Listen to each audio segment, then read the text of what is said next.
Today, I'm giving you 5 things that will actually help to empower the Black community that do not involve giving your money away to a potential scammer.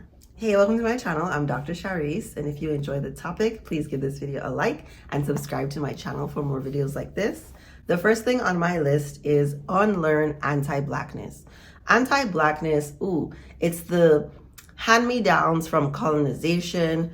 It is what white supremacy is founded on. It's that Black is wrong and white is right, and you have internalized that belief. Everyone has internalized that belief. The messaging has been so profound, and in America, it is done quite terribly because of the way that they use the government to continue making laws for Jim Crow. Now, I'm not gonna say, they say Black on Black crime. Like, I hate those talking points.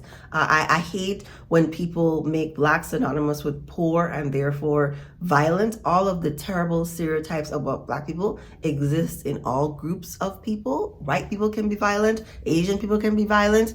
The people that you're violent against are people that you're usually close to in community. So it would make sense that the violence that happens in Black communities would be happening because that is how it works in communities. But you really have to be aware of what the stereotypes are about Black people and then specifically tell yourself these are not true. I am not going to perpetuate them in my daily life, and I'm not going to believe them about myself. 2 content creators that I think have done a really good job teaching on anti-Blackness are Julesy and For Harriet. I would encourage you to check out their channels to quiz yourself on what you know versus what you don't know. The second thing on my list is get your money right, okay? It is really unfortunate that so many Black people in America are living at or below the poverty level.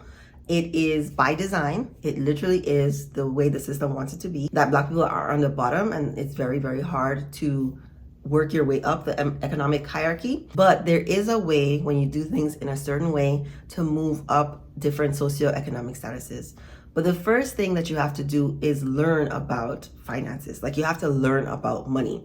And we are so many years behind in our knowledge of how to build wealth. So I would encourage you to start with your personal finance. The whole point is that you become fiscally responsible, that you are making more money than you spend, that you have a really strong savings muscle, and you're not depending on the government to help you fill in the gaps. I do fully believe in the safety net that America has. I think it needs to be expanded. Most people who use these resources do them on a temporary basis. That is the whole point of them.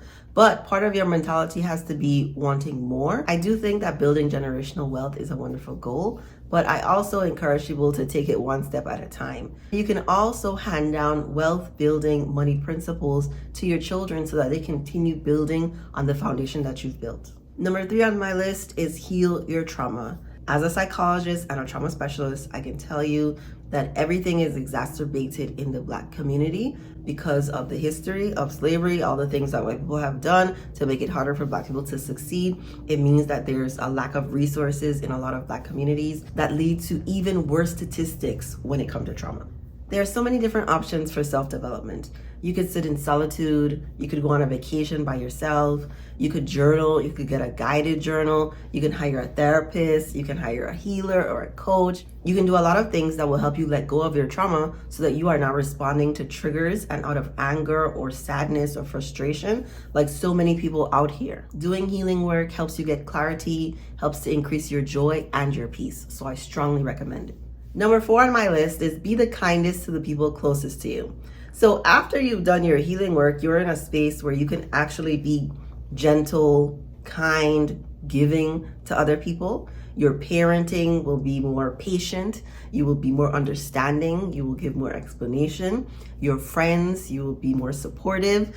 And with your partner, you will be more loving. I think often people save the best version of themselves for when they're out in public, for strangers or their co-workers because they don't want to be judged.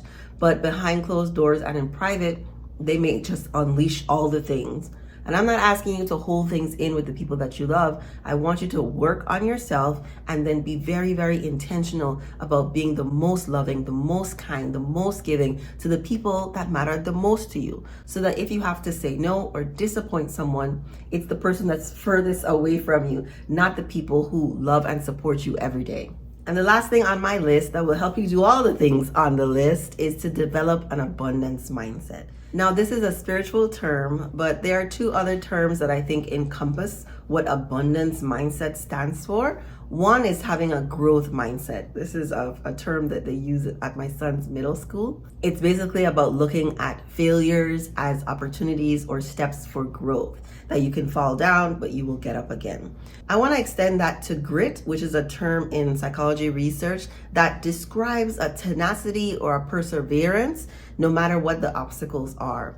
The goal here is that even though things may not appear to be working out the way you think they should, that everything is working out for you. That in fact, the world is so abundant that you will have the right people placed in your life at the right time.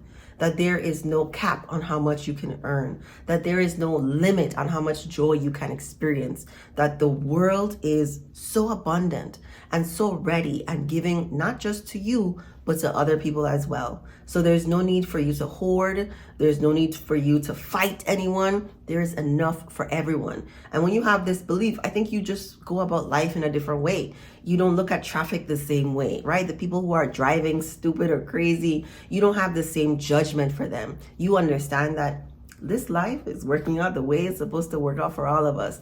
And we have a lot of choices that we can make to be better, to sit in our frustration or isolation or sadness, or to say, you know what, I'm gonna try something different today. And when you take it one step at a time and you're not rushing the process, you realize that here in this moment, right now in the present, I can enjoy life, that there are lots of things in my life that I can be grateful for, and that there is nothing that you can't achieve once you set your mind to it.